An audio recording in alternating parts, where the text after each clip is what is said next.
नमस्कार। आज का विषय है कक्षा 9वीं हिंदी के अंतर्गत अर्थ के आधार पर वाक्य भेद। वाक्यों के वर्गीकरण के दो आधार होते हैं, अर्थ के आधार पर और रचना के आधार पर। कक्षा 9वीं में हमें रचना के आधार पर वाक्य भेद को नहीं पढ़ना है, इसे हम कक्षा 10वीं में पढ़ेंगे। 9वीं के पाठ्यक्रम में अर्थ के आधार पर वाक्य भेद है, तो आइए हम अर्थ के आधार पर वाक्य भेद को पढ़ते हैं। अर्थ के आधार पर वाक्य भेद से क्या आशय है? वाक्य में कथन का एक अर्थ होता है, एक निश्चित भाव होता है। हमें वाक्य को पढ़ने से ही पता चल जाता है कि उसमें क्या है। इस तरह से जब वाक्य का भेद अर्थ के आधार पर पढ़ा जाता है तो हम उसमें यह देखते हैं कि कोई सूचना दी जा रही है, साधारण या सकारात्मक है, या उसमें नहीं का भाव है, प्रश्न पूछा जा रहा है या विस्मय या आश्चर्य का भाव प्रकट हो रहा है, काम करने का आदेश दिया जा रहा है या आज्ञा ली जा रही है, इच्छा प्रकट की जा रही है, शुभकामनाएं दी जा रही हैं, या कार्य का अनुमान लगाया जा रहा है, संभावनाएं व्यक्त की जा रही हैं। दूसरे प्रकार में ये भी हो सकता है कि कार्य के पूरा करने की शर्त क्या है, चेतावनी क्या है। इस आधार पर वाक्य के निम्नलिखित 8 भेद होते हैं। विधानवाचक वाक्य, इसमें सकारात्मक सूचनाएं होती हैं, इसमें साधारण सूचनाएं दी जाती हैं, इसमें नहीं, प्रश्न आदि का बोध नहीं होता। निषेधवाचक या नकारात्मक वाक्य, इसमें कथन नकारात्मक होते हैं। प्रश्नवाचक वाक्य, इसमें प्रश्न होते हैं। आज्ञावाचक, इसमें आज्ञा या आदेश लिए जाते हैं। इच्छावाचक वाक्य, इसमें मनोकामनाएं, इच्छाएं, शुभकामनाएं आदि व्यक्त की जाती हैं। विस्मयवाचक वाक्यों में आश्चर्य का भाव व्यक्त होता है। संदेहवाचक वाक्य में कार्य की संभावना होती है। संकेतवाचक वाक्य में कार्य के पूरा होने की शर्त या संकेत दिया जाता है। विधानवाचक वाक्य, जिस वाक्य में कार्य करने होने की सूचना मिलती है उसे विधानवाचक वाक्य या सकारात्मक वाक्य कहते हैं।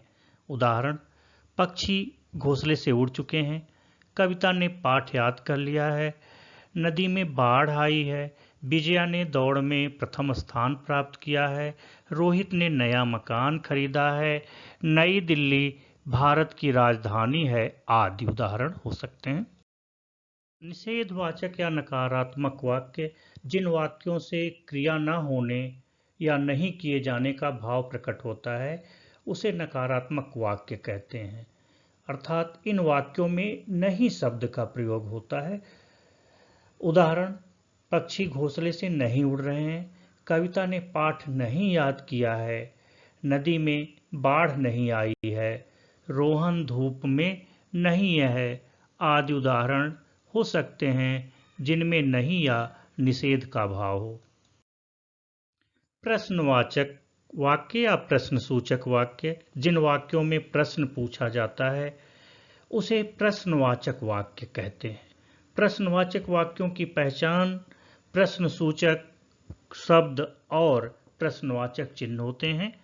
उदाहरण, ऐसी धूप में बाहर कौन बैठा है, रमा कब आई, तुम कल विद्यालय क्यों नहीं आए, कल तुमने क्या क्या खाया था, विक्रम किसकी राह देख रहा है। आज्ञावाचक वाक्य, जिन वाक्यों में आज्ञा लेने या देने का भाव प्रकट होता है उसे आज्ञावाचक या आज्ञा सूचक वाक्य कहते हैं। उदाहरण, किताब के पेज मत फाड़ो, रोहित अब पढ़ने बैठ जाओ, दीवारों को साफ कर दो, अपने जन्मदिन पर एक पौधा लगाना, यह काम कल तक जरूर पूरा कर देना आदि आज्ञावाचक वाक्य के उदाहरण हैं। इच्छावाचक वाक्य जिन वाक्यों में वक्ता की इच्छा, कामना, आशीर्वाद आदि का भाव प्रकट होता है उन्हें इच्छावाचक वाक्य कहते हैं।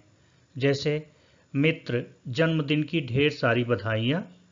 ईश्वर करें आप खूब उन्नति करें, हमने चाहा था कि हम साथ साथ रहें, काश इस समय सुमन साथ होती, मैं चाहता हूँ कि सभी स्वस्थ हों।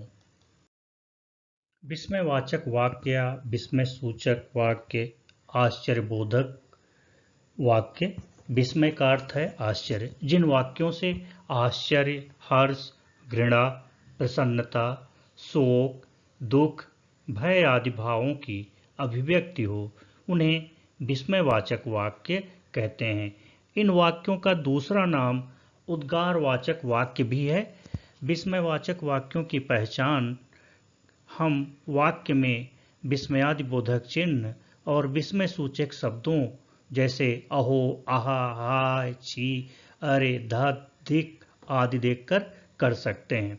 उदाहरण, अरे कितना विशाल मैदान है, ओ तुम आ गए, आहा इतना सुंदर फूल देखकर मन प्रसन्न उठा, सावधान ट्रक आ रहा है, छी नाले के पास बड़ी बदबू थी आदि विस्मयादि बोधक या आश्चर्य सूचक शब्दों के उदाहरण हैं। संदेहवाचक वाक्य जिन वाक्यों की क्रिया पूर्ण होने में संदेह होता है, अनुमान लगाया जाता है, संभावना व्यक्त की जाती है, उन्हें संदेहवाचक वाक्य कहते हैं। इन वाक्यों में शायद, संभवतः आदि शब्द का प्रयोग किया जाता है। उदाहरण, अब तक फसल कट चुकी होगी, रमा खाना पका चुकी होगी, दीपक बुझ गया होगा, संभवतः विजय विद्यालय से घर आ गया होगा, अब शायद बारिश बंद हो जाए। यहाँ पर अनुमान और संभावना लगाई जा रही है, इसलिए संदेहवाचक वाक्य हैं ये।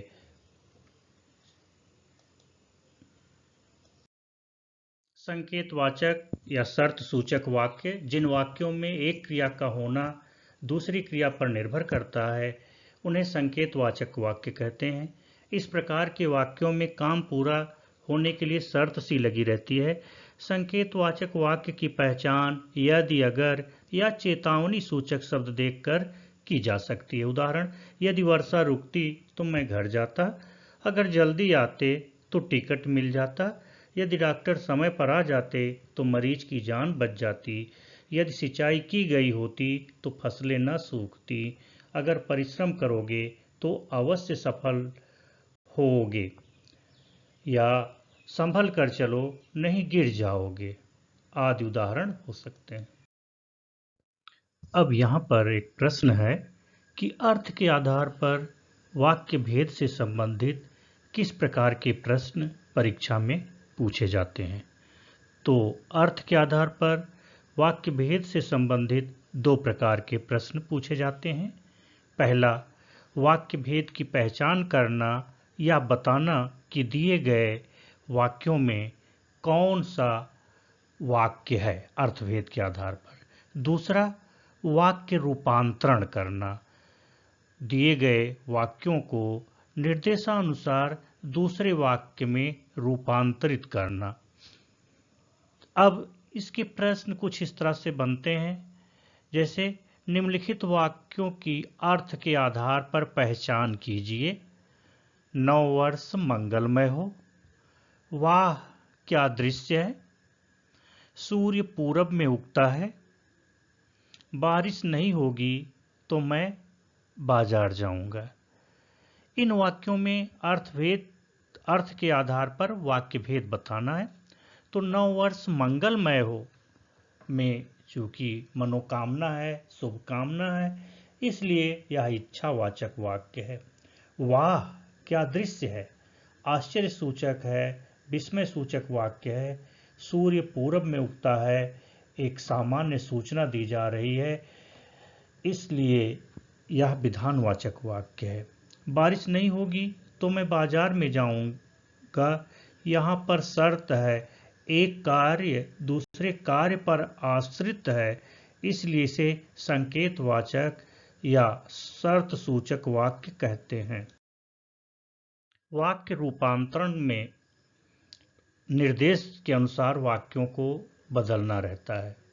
प्रायः परीक्षार्थी या विद्यार्थी ऊहापोह में रहते हैं वाक्यों को बदलते समय।